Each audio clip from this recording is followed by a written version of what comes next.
Fala, galera da Loucos por Vasco! Hoje o vídeo está recheado de informações importantes que você não pode perder. Vamos falar de 3 notícias quentes que prometem mexer com o coração de qualquer vascaíno. Então, já deixa aquele like, se inscreve no canal e fica comigo até o final, porque a última notícia vai te surpreender. O Vasco da Gama vive um momento especial com a ascensão meteórica de Barros, um jovem cria da base que vem se destacando como peça-chave no meio-campo do time. Desde que retornou ao clube em agosto, após uma temporada na Série B pelo América Mineiro, o volante assumiu a titularidade e ainda não sabe o que é perder com a camisa cruz-maltina.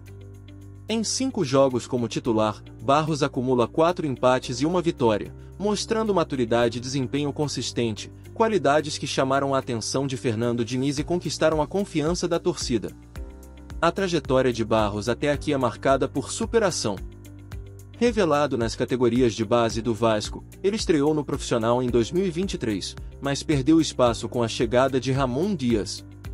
Após passagens por Amazonas e América Mineiro, onde disputou as últimas 2 edições da Série B, totalizando 41 rodadas, sendo 36 como titular, o jogador amadureceu e evoluiu seu futebol.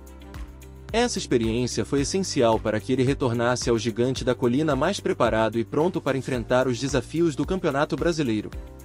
Barros teve sua chance no time principal após as lesões de Tietê e Jair, 2 dos principais volantes do elenco. Sua entrada não apenas supriu as ausências, mas também trouxe equilíbrio e segurança ao setor. Com boa saída de bola, capacidade de leitura de jogo e disposição para ajudar na marcação, o camisa 88 rapidamente se firmou como titular. Eu acho que o Barros entrou no momento que ele tinha que entrar. Ele esperou tempo suficiente para ter essa oportunidade, e hoje se coloca como um dos titulares, afirmou Fernando Diniz após o empate contra o Flamengo, partida em que Barros foi um dos destaques. A boa fase do volante reforça a tradição vascaína de revelar talentos para a posição. Alan, Douglas Luiz e Andrei Santos são exemplos recentes de jogadores formados no Vasco que alcançaram grande destaque e até vestiram a camisa da seleção brasileira. Embora Barros ainda tenha um longo caminho pela frente, suas atuações iniciais indicam que ele pode seguir os mesmos passos. Além disso, sua história é semelhante à dos antecessores, todos se consolidaram na categoria profissional disputando partidas importantes na Série B, algo que moldou seus perfis como jogadores resilientes e adaptáveis. Internamente, a torcida vascaína reagiu com entusiasmo às atuações de Barros. Muitos torcedores destacaram nas redes sociais a importância de apostar em jovens talentos da base. Esse é o DNA do Vasco, revelar jogadores que honrem nossa camisa. Barros tem tudo para ser mais um exemplo disso, comentou um adepto. Outros ressaltaram a necessidade de paciência. Ele ainda está no início, mas já mostrou que pode ser muito útil. Vamos apoiá-lo até o fim, opinou outro.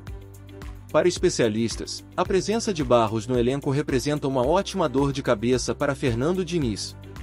Com o retorno gradual de Tietê e a possível volta de Jair após sua recuperação, o treinador terá que decidir quem merece a vaga de titular.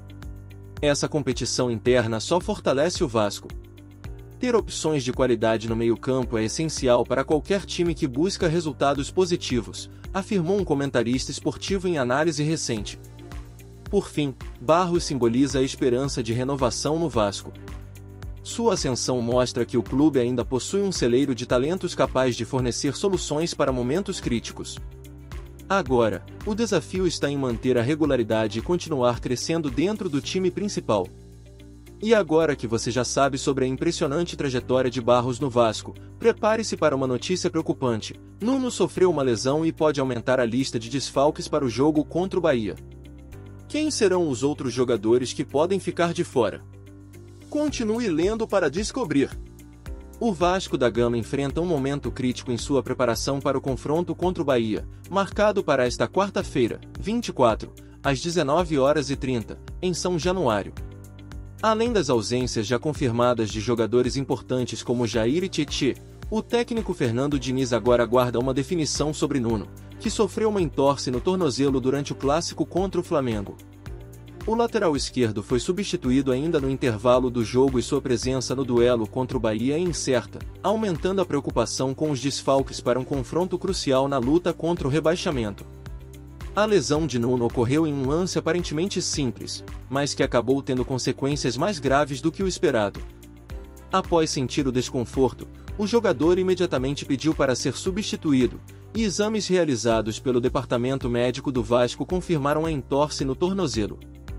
Embora o problema não seja considerado grave, o inchaço gerado pela lesão levantou dúvidas sobre a possibilidade de ele estar em condições de jogo em tão pouco tempo. Ele teve um entorse no tornozelo que inchou e achamos melhor tirar. Talvez ele possa jogar na quarta-feira, não é uma coisa que preocupa tanto, declarou Fernando Diniz após o empate contra o Flamengo. Apesar da tranquilidade aparente nas palavras do treinador, a recuperação de Nuno ainda está sob avaliação, e o risco de ele não atuar é real. A possível ausência de Nuno complica ainda mais o planejamento do Vasco para o jogo contra o Bahia. O lateral esquerdo tem sido uma peça importante no esquema tático de Diniz, oferecendo apoio ofensivo e equilíbrio defensivo. Caso ele não tenha condições de entrar em campo, Puma Rodrigues deve ser novamente improvisado na posição, algo que já aconteceu em outras ocasiões nesta temporada. No entanto, a adaptação de Puma à função ainda divide opiniões entre torcedores e especialistas. Enquanto alguns reconhecem seu esforço e entrega, outros criticam sua falta de experiência como lateral e destacam as limitações técnicas que podem comprometer o desempenho do time. Além de Nuno, o Vasco já conta com outros desfalques significativos para o confronto. Jair segue fora por causa de uma lesão mais grave que exigiu cirurgia, enquanto Tite ainda está em transição física após sofrer um desconforto muscular. Essas ausências enfraquecem o meio-campo e comprometem a estrutura tática da equipe, especialmente em um momento onde o Gigante da Colina precisa urgentemente de resultados positivos para se afastar da zona de rebaixamento no Campeonato Brasileiro. Para especialistas, a sequência de desfalques reflete a fragilidade do elenco vascaíno e a necessidade de reforços pontuais para suprir carências específicas. O Vasco está pagando preço por ter um elenco enxuto e poucas alternativas confiáveis no banco. A diretoria precisa se movimentar para evitar novas crises, afirmou um analista esportivo em entrevista recente. Internamente, a torcida também demonstra preocupação. Muitos torcedores destacaram nas redes sociais a importância de preservar a saúde dos jogadores e evitar sobrecargas físicas. Essa sequência de lesões mostra que o Vasco precisa investir em um grupo mais qualificado. Não dá para depender sempre dos mesmos jogadores, comentou um adepto. Por fim, a partida contra o Bahia será decisiva para o Vasco retomar a confiança e buscar a reabilitação no campeonato. Com tantas limitações no elenco, Fernando Diniz terá que encontrar soluções criativas para montar uma equipe competitiva. Agora, o desafio está em superar as adversidades e conquistar um resultado positivo diante de seu torcedor. E agora que você já sabe sobre os desfalques que preocupam o Vasco para o jogo contra o Bahia, prepare-se para uma notícia que aborda o impacto financeiro do clube, o empréstimo de 80 milhões de reais e sua relação com a permanência de Ryan. Como essa decisão pode influenciar o futuro do Gigante da Colina? Continue lendo para entender.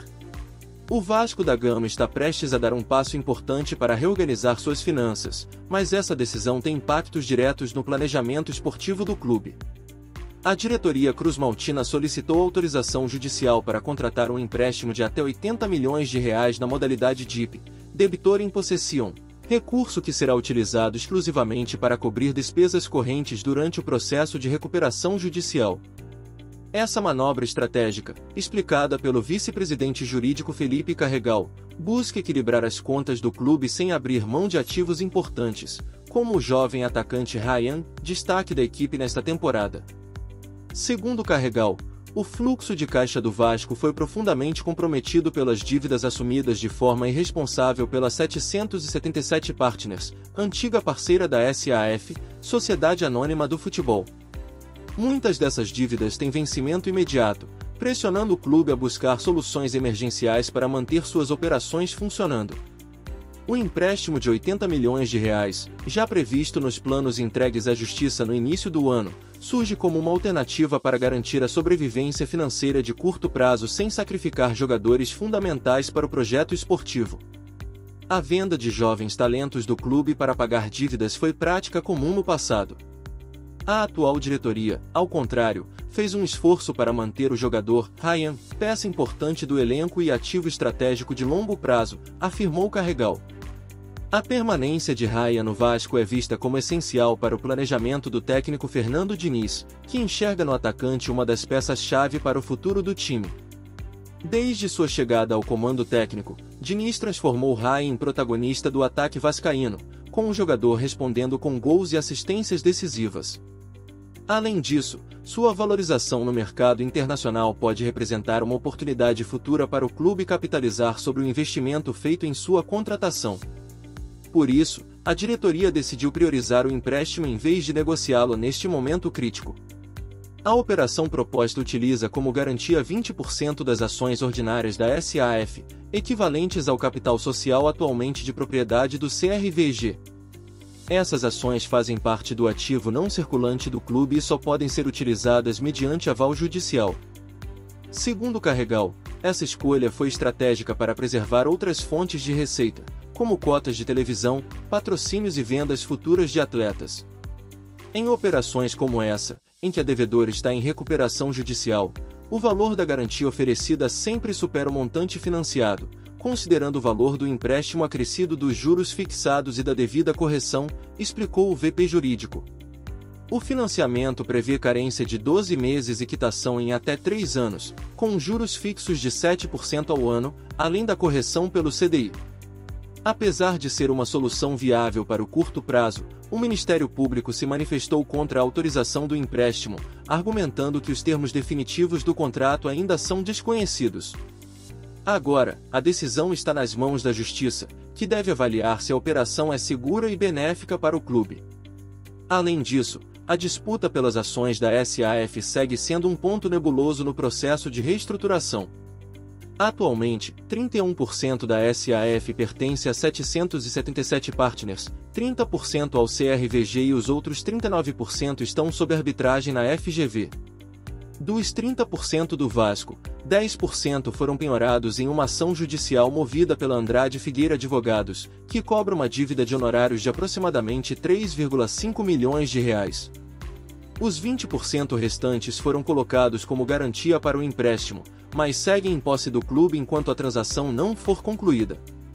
Por fim, o empréstimo de 80 milhões de reais representa uma tentativa de dar fôlego financeiro ao Vasco enquanto negocia com credores e enfrenta a arbitragem com a 777. A decisão de não vender Ryan demonstra um esforço para preservar o patrimônio esportivo do clube, mas também coloca mais pressão sobre a diretoria para equilibrar as contas sem comprometer o futuro do time. E aí, torcedor vascaíno, o que você achou de todas essas notícias? Sobre Barros e sua ascensão no Vasco. Você acredita que Barros pode ser o próximo grande volante do Vasco, seguindo os passos de Douglas Luiz e Andrei Santos? Como ele pode evoluir ainda mais para se firmar como titular absoluto no time? Desfalques contra o Bahia. Quem deve substituir Nuno caso ele não tenha condições de jogo? Puma Rodrigues é a melhor opção ou o Vasco precisa de outra solução? Como o Vasco pode superar tantas ausências importantes neste momento decisivo da temporada? Empréstimo de 80 milhões de reais e Ryan. Você concorda com a decisão de não vender Ryan para preservá-lo como ativo estratégico? Acha que o empréstimo de 80 milhões de reais é uma boa solução para resolver os problemas financeiros do clube no curto prazo? Gostou das discussões? Então participe! Deixe seu comentário respondendo a essas perguntas ou compartilhando sua opinião sobre o momento do Vasco. Sua visão é essencial para continuarmos debatendo e apoiando o Gigante da Colina. Não esqueça de dar o like se você curtiu o conteúdo e se inscrever no canal para ficar por dentro de todas as novidades sobre o Vasco. Aqui é espaço para torcer, vibrar e lutar juntos pelo retorno do clube ao topo. Até a próxima!